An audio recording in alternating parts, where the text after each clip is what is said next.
things are getting very wild.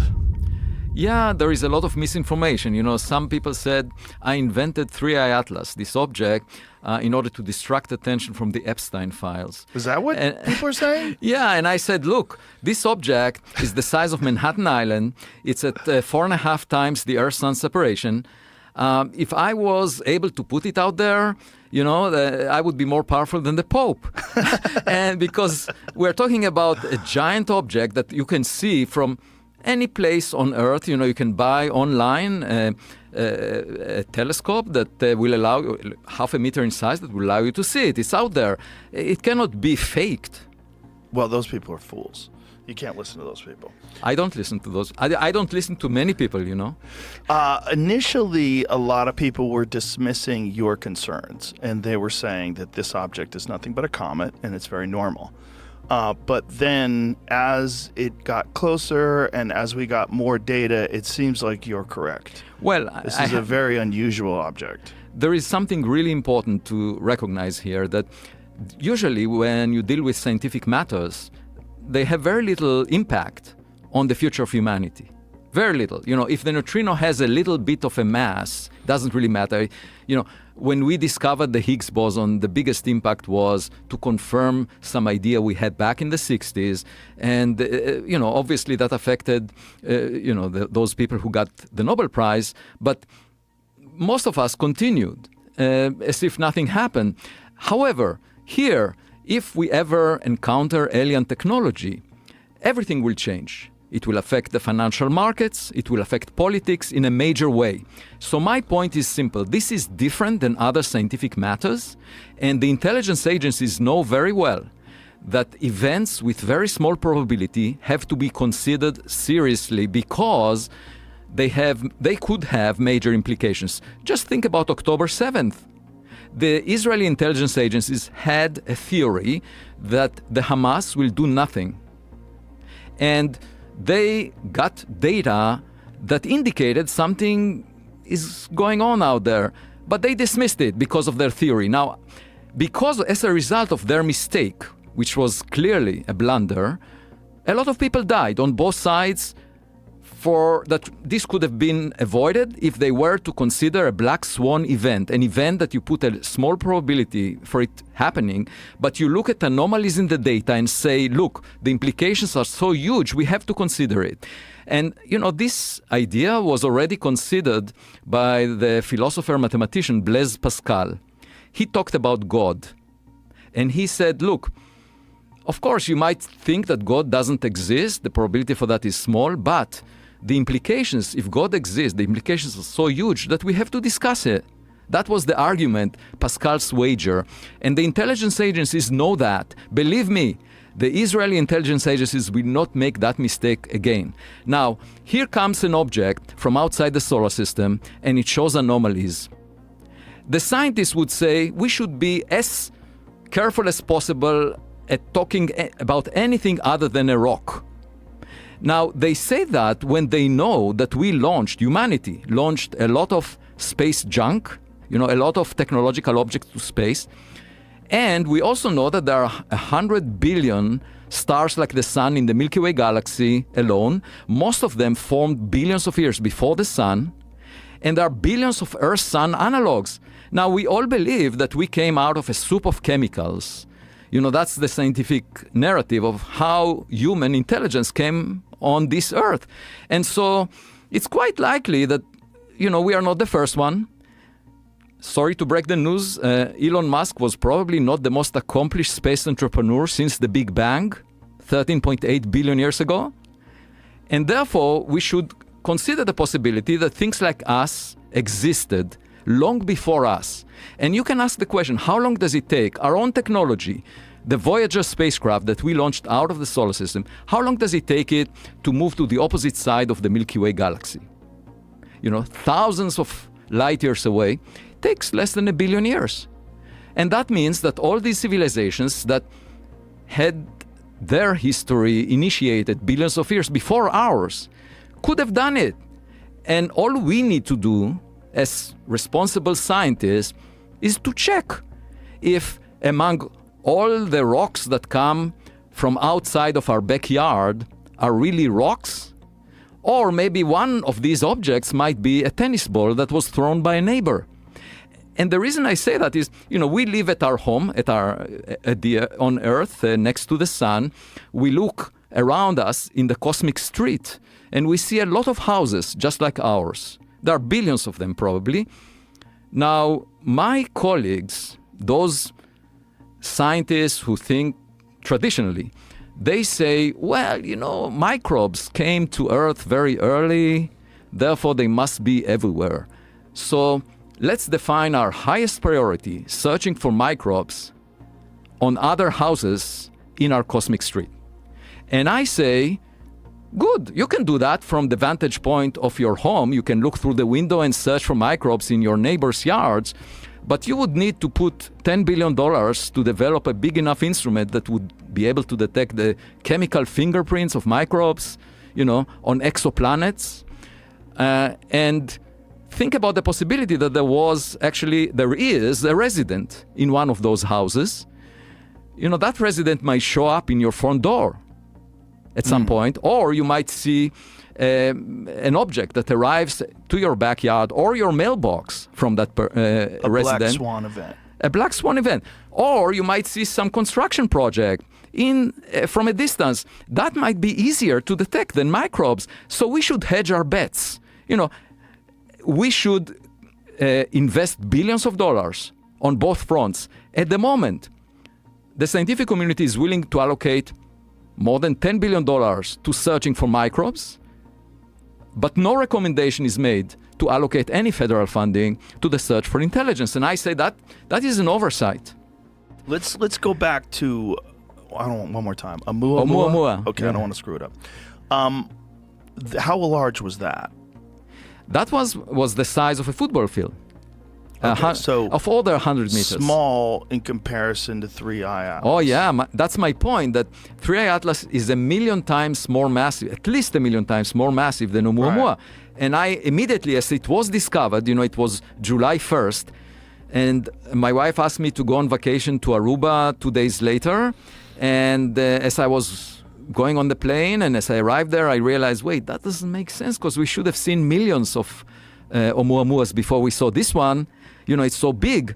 And I also realized there is not enough rocky material per unit volume in interstellar space to deliver such a giant rock into the inner solar system within a period of a decade. You would expect it at the very optimistic scenario where you package all the material into objects that are 5 kilometers in diameter. You would imagine once per 10,000 years. So I wrote immediately a scientific paper. My wife was not happy that, on our vacation, I was sitting on my computer, but I just couldn't resist it. Right. And by the way, this paper I submitted for publication. That was July 3rd or something. And then the editor said, oh, the paper is fine, but you have a concluding sentence at the end where you say, well, unless the object is smaller than estimated, maybe it was targeting the inner source. That was my solution to say, one way out of this dilemma of why is it so big is if it was targeting the inner solar system by design. And indeed, the trajectory is aligned with the plane of the planets around the sun to within 5 degrees. The chance for that at random is 1 in 500, okay? And it's moving in a retrograde trajectory opposite to the motion of the planets, which is ideal for it to release mini probes that will get into the planets. It gets close to Mars, it gets close to Jupiter, it goes on the opposite side of the sun relative to Earth when it's closest to the sun. And that's the time when a spacecraft could do a maneuver to take advantage of the sun's gravitational assist.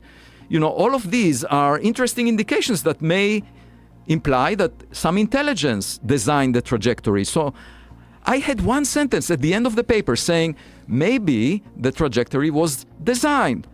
And the editor said, no. The paper will not get published unless you remove that sentence. Wow. So now when you listen to comet experts that say, well, this claim or that claim was never published in a peer-reviewed journal, guess what? They are the editors or the reviewers who are blocking the discussion on possibilities. And I think it's inappropriate, especially in the case of alien technology, because it could be a black swan event. It could be something that affects the future of humanity. And if we behave, very conservatively, we might not last very long. Well, it's also arrogant. It's arrogant. Yeah. This object shows that there's no iron. Oh no! So then the composition of the plume of gas around this is before you knew about the composition. That's right. That you wrote this paper. Exactly. Okay. And so as time is going on, you are being shown to be correct. Well, we found more anomalies. More anomalies. So this is not a normal thing. Not a normal thing. So for one thing, there was a glow that looks like an extended feature. And everyone said, oh, that's a tail. That's the signature of a comet. Right. And I said, wait a minute. It's pointing towards the sun. It's not pointing away from the sun. Usually cometary tails are made of dust and gas, which is pushed back away from the sun by the radiation and the solar wind, and so this one was pointed towards the sun, not away from the sun. And the question is, why?